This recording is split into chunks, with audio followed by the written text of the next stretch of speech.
Hi, நான் இந்துமதி. இன்னைக்கு உங்களுக்கு சூப்பரான ஒரு கிளாரிட்டி வீடியோ தான் வந்திருக்கு. என்ன கிளாரிட்டி அப்படின்னு யோசிக்கிறீங்களா? நமக்கு பொதுவாக ஹேர் நீளமாக இருக்கணும்னு அப்படின்னு சொல்லிட்டு ஆசை இருக்கும். பொண்ணுங்களாக இருந்தாலும் சரி, பசங்களாக இருந்தாலும் சரி. பசங்களுக்கு தலை தெரியாத அளவுக்கு ஹேர் நெருக்கமாக இருக்கணும் அப்படிங்கிற ஆசை இருக்கும். ஆனால் இதுக்கெல்லாம் பின்னாடி பேக்ரவுண்டில் நிறைய பேர் சொல்கிற விஷயம், ஹேர் பேக் போடணும், ஹேரை மெயின்டைன் பண்ணணும், இதெல்லாம் செய்யணும், அதெல்லாம் செய்யணும் நிறைய சொல்லுவாங்க. பட் பிஸி லைஃப்பில் உங்களுக்கு இதெல்லாம் செய்யறதுக்கு டைம் இல்லையா? இல்லை உங்கள் சரௌண்டிங்ஸில் இந்த மாதிரி ஹேர் பேக் போட்டுக்கிறதுக்கான இன்க்ரீடியன்ஸ் எதுவும் கிடைக்காம இருக்கா? ஃபைன். இப்போது நான் சொல்கிறது என்ன அப்படின்னு பார்த்தீங்கன்னா, என்னோட செல்ஃப் எக்ஸ்பீரியன்ஸ். இத்தனை நாளில் என் லைஃப்பில் நான் என்னென்னலாம் ஹேர் பேக் போடாமல் மெயின்டைன் பண்ணேன் அப்படிங்கிறது தான் நான் சொல்ல போகிறேன். 0 ஹேர் பேக்கில் நம்ம ஹேர் எப்படி லாங் அண்ட் ஸ்ட்ராங்காக மெயின்டைன் பண்ணலாம், ஹேர் ஃபால் ஆகாமையும் எப்படி நல்லா பார்த்துக்கலாம் அப்படிங்கிறதையும் இன்றைக்கி வீடியோவில் நம்ம பார்க்க போகிறோம். வீடியோவை ஸ்கிப் பண்ணாமல் பாருங்கள். இந்த வீடியோ ஸ்பெஷலி ஃபார் யூ. இதுக்கு முன்னாடி வீடியோவில் எங்களோட ஓன் ஹேர் ஆயில் நான் ஒரு பவுலில் காமிச்சிருந்தேன். நிறைய பேர் அந்த பாட்டில் எங்களுக்கு விசிபிலிட்டியாக காமிங்க, மார்க்கெட்டில் எங்களால் வாங்க முடியும் அப்படின்னு சொல்லியிருந்தீங்க. ஸோ இதுதான் என்னோட ஹேர் ஆயில். இதில் இருக்கிற மாடல் இமேஜ் என்னோடது தான், என்னோட ஓன் ஹேர். ஸோ இந்த பாட்டில் என்னோட டவுனில் அவைலபிள். ஸோ நீங்கள் அவுட் ஆஃப் மை டவுன், அதாவது நான் குமராபாளையம் அப்படிங்கிற ஒரு சின்ன டவுனில் தான் இருக்கேன். ஸோ இந்த டவுனை தாண்டி உங்களுக்கு வேணும் அப்படின்னா நாங்கள் ஆன்லைன் சர்வீஸும் கொடுத்துட்ருக்கோம். வித்தவுட் ஷிப்பிங், அதாவது ஷிப்பிங் ஃப்ரீயில் நான் உங்களுக்கு டிஸ்பேச் பண்ணிகிட்ருக்கேன். மேக்ஸிமம் 2 or 3 டேஸஸில் டிஸ்பேச் ஆகிடும். உங்களுக்கு வேணும் அப்படின்னா டிஸ்கிரிப்ஷனில் என்னோடய காண்டாக்ட் நம்பர் கொடுக்குறேன். இந்த பாட்டிலோட இமேஜையும் நான் கொடுக்குறேன்.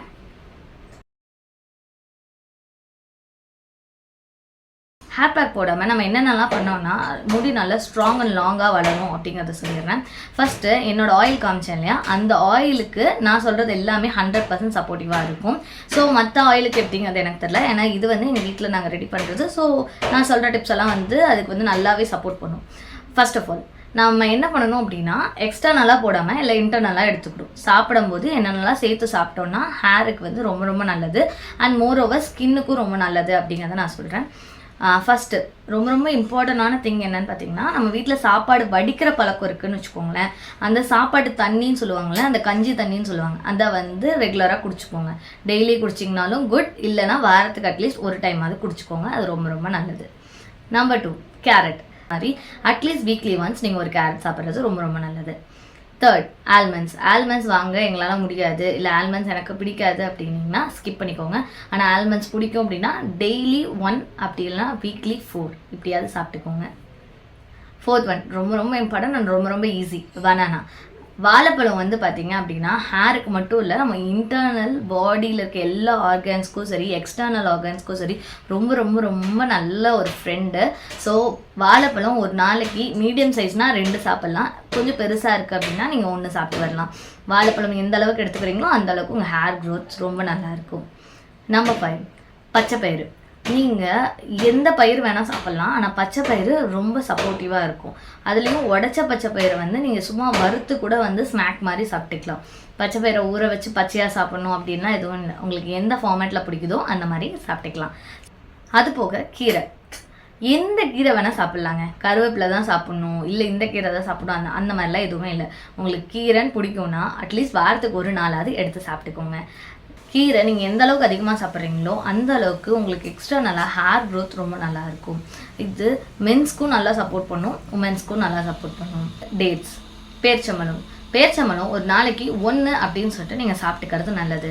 சப்போஸ் உங்களால் பேரிச்சம்பழம் சாப்பிட முடியாது, இல்லை எனக்கு பிடிக்காது அப்படின்னா இந்த டேட் சிரப்ஸ் எல்லாம் வருது, அதெல்லாம் மில்க்லேயோ இல்லை சுடுதண்ணிலையோ கரைச்சி குடிச்சிக்கோங்க. நெக்ஸ்ட், சீஸ்னல் ஃப்ரூட்ஸ் எது கிடைச்சாலும் அட்லீஸ்ட் 1 வாங்கி சாப்பிட்டுக்கோங்க. எலுமிச்சம்பழம் இருக்குது இல்லைங்களா, அந்த எலுமிச்சம்பழத்தை கட் பண்ணி பிழிஞ்சு ஜூஸாக அட்லீஸ்ட் வீக்லி 2 or 3 குடிச்சுக்கோங்க. இந்த கஞ்சி தண்ணி இந்த எலுமிச்சம்பழமே நல்ல எஃபெக்டிவாக இருக்கும் உங்கள் ஹேர் க்ரோத்துக்கு. போக இந்த டேட்ஸ், வாழைப்பழம், பச்சைப்பயிறு, நான் சொன்ன மற்ற இன்க்ரீடியன்ஸ் இது எல்லாமே நீங்கள் சாப்பிட்டுட்டு வந்தீங்க அப்படின்னா உங்களோட ஹேர் க்ரோத்தை நீங்களே நல்லா பார்க்கலாம். பெருசாக நீங்கள் ஹேருக்காக எதுவும் மெயின்டைன்லாம் பண்ண தேவையில்லை. முடிஞ்ச வரைக்கும் தலையை சிக்கு விழுகாமல் பார்த்துக்கிட்டாலே போதும். நீங்கள் ஓப்பன் ஹேரில் இருப்பீங்க, இல்லை லூஸ் ஹேரில் இருப்பீங்க அப்படின்னா உங்கள் ப்ரொஃபஷன் அதுதான் அப்படின்னா, உங்கள் ப்ரொஃபஷன்லேருந்து நீங்கள் வெளியே வரீங்க, இல்லைனா ஒரு கம்ஃபர்டபுள் ஜோனுக்கு நீங்கள் வரீங்க அப்படின்னா உங்கள் தலையை நீங்கள் ஒரு பன் பண்ணிக்கிறது ரொம்ப நல்லது, இல்லைனா இந்த மாதிரி பின்னி போட்டுக்கிறது நல்லது. முடிஞ்ச வரைக்கும் உங்கள் ஹேரை நீங்கள் மெயின்டைன் பண்ணுறது அப்படின்னு பார்த்தீங்கன்னா தனியாக இதுக்காக ஒரு நாள் மெனக்கெடாமல் உங்களோட டே டு டே லைஃப்லேயே வந்து இதை ஒரு ஹேபிட்டாக மாற்றிக்கோங்க. சிக்கு விழுகாமல் இருந்தாலே பல நாள் வந்து உங்கள் முடி ஆரோக்கியமாக ஸ்ட்ராங்காக இருக்கும். இப்போ நம்ம ஆயிலை நீங்கள் ரெகுலராக யூஸ் பண்ணிட்டு வரும்போது நான் சொன்ன இன்க்ரீடியன்ஸை நீங்கள் எடுத்துக்கும் போது அது 100% ரிசல்ட்ஸ் கொடுக்கும். ஸோ என்னோட டெலிவரி டைமில் நான் எடுத்துருக்க மெடிசன்ஸுக்கு கூட என் டாக்டர் வந்து சஜஸ்ட் பண்ணாங்க, எனிஹாவ் உங்களோட ஹேர் வந்து லாஸ் ஆகும் அப்படின்னு சொல்லிட்டு. பட் எனக்கு அப்போ கூட ஹேர் லாஸ் எதுவும் இல்லை. ஸோ நல்ல எஃபெக்டிவாக இருக்கும். இது வந்து கம்ப்ளீட்டாக உமன்ஸ்க்கான டிப்ஸ்ன்னு மட்டும் நான் சொல்ல மாட்டேன், இது வந்து மென்ஸ்க்கும் நல்ல சப்போர்ட்டிவாக இருக்கும். ரொம்ப ரொம்ப முக்கியமான விஷயம் வாட்டர் வந்து மினிமம் ஒரு நாளைக்கு 3 லிட்டராவது அட்லீஸ்ட் குடிச்சிருங்க. அப்போ தான் உங்கள் ஹேருக்கான ஒரு நியூட்ரிஷன் போய் சேரும். அதுதான் வந்து வாட்டர் தான் வந்து டிரான்ஸ்மிட் பண்ணும். ஒரு இடத்துல இருந்து நியூட்ரிஷன்ஸை இன்னொரு இடத்துக்கு டிரான்ஸ்மிட் பண்ணுறதுக்கு வாட்டர் ஒரு பெரிய பேஸாக ஒர்க் ஆகும். ஸோ வாட்டர் மினிமம் 3 லிட்டர்ஸ் குடிச்சிக்கோங்க. அப்படி நீங்கள் 3 லிட்டர்ஸ் குடிச்சிட்டு வந்தீங்க அப்படின்னா உங்கள் ஸ்கின்னில் இருக்க எக்ஸ்ட்ராவாக ஏதாவது வந்து இன்ஃபெக்ஷன்ஸ் இருந்துச்சுனாலோ இல்லை வேறு ஏதாவது பிம்பிள்ஸ் இருந்துச்சுன்னா எல்லாமே வந்து க்யூர் ஆகிடும். தலைக்கும் நல்ல ஹெல்ப்ஃபுல்லாக இருக்கும். குழந்தைங்களுக்கும் வந்து வாட்டர் குடிக்கிற ஹேபிட்டை வந்து நல்லா இன்டியூஸ் பண்ணுங்கள். இந்த வாட்டரில் வந்து லெமன், வாட்டரில் மொசாம்பி இந்த மாதிரி ஏதாவது ஒன்று கரைச்சி நீங்கள் குடிக்க வச்சு பழக்கிக்கோங்க. இதனால் நான் சொன்ன இன்க்ரீடியன்ட்லாம் நான் வந்து ரொம்ப மினிமல் அமௌண்ட் தான் சொல்லியிருக்கேன். உங்களால் இதுக்கு மேலே சாப்பிட முடியும் அப்படின்னா தாராளமாக சாப்பிட்டுக்கோங்க. வாழைப்பழம் மட்டும் குவான்டிட்டி கரெக்டாக பார்த்துக்கோங்க. ஒரு சின்ன வாழைப்பழமாக இருந்துச்சு அப்படின்னா 2 சாப்பிடுங்க. இல்லை ரொம்ப பெருசாக இருக்குது, இந்த செவ்வாழைலாம் ரொம்ப மொத்தமாகவும் நீளமாகவும் வளரும். ஸோ அந்த மாதிரி இருக்குது அப்படின்னா நீங்கள் ஒரு நாளைக்கு சாப்பிட்டா போதும். வாழைப்பழம் சாப்பிட்றதுக்கு இதுதான் நேரம் அப்படிங்கிறது இல்லை. எந்த ஒரு ஃபுட்டும் வெறும் வயிற்றில் சாப்பிடாம எப்போ வேணால் சாப்பிட்டுக்கோங்க. சிட்ரஸ் ஜூஸஸ் குடிக்கிறீங்க அப்படின்னாலுமே பிரேக்ஃபாஸ்ட் முடிச்சுட்டு இல்லை லஞ்ச் முடிச்சுட்டு குடிச்சுக்கோங்க. இவ்வளோதான். இதெல்லாம் நான் ஃபாலோ பண்ண டிப்ஸ். நான் இன்றைக்கி இது எல்லாமே ரிவீல் பண்ணிட்டேன். இந்த டிப்ஸ் எதுக்காக அப்படின்னு பார்த்தீங்கன்னா, நிறைய பேர் வந்து ஹேர் பேக் யூஸ் பண்ணி ஹேர் ஃபால் ஆகிருக்கு அப்படிங்கிற மாதிரி எனக்கு ப்ரைவேட்டாக மெசேஜ் பண்ணியிருந்தீங்க. ஸோ உங்களுக்கு இந்த வீடியோ ரொம்ப யூஸ்ஃபுல்லாக இருக்கும்னு நம்புகிறேன். என்கிட்ட மெசேஜ் பண்ணவங்களை தாண்டி இந்த மாதிரி ப்ராப்ளம்ஸ் நிறையா பேருக்கு இருந்திருக்கும். ஸோ அவங்களுக்கும் இந்த வீடியோ வந்து போய் சேரட்டும். நீங்கள் இதை ஃபாலோ பண்ணி பாருங்கள். அட்லீஸ்ட் 1 வீக்கில் உங்களால் ரிசல்ட்ஸ் பார்க்க முடியும். ரிசல்ட்ஸ் பார்க்குறீங்க அப்படின்னா மறக்காமல் கமெண்ட்டில் சொல்லிடுங்க. இந்த வீடியோ உங்களுக்கு யூஸ்ஃபுல்லாக இருந்திருக்கும். Okay, by.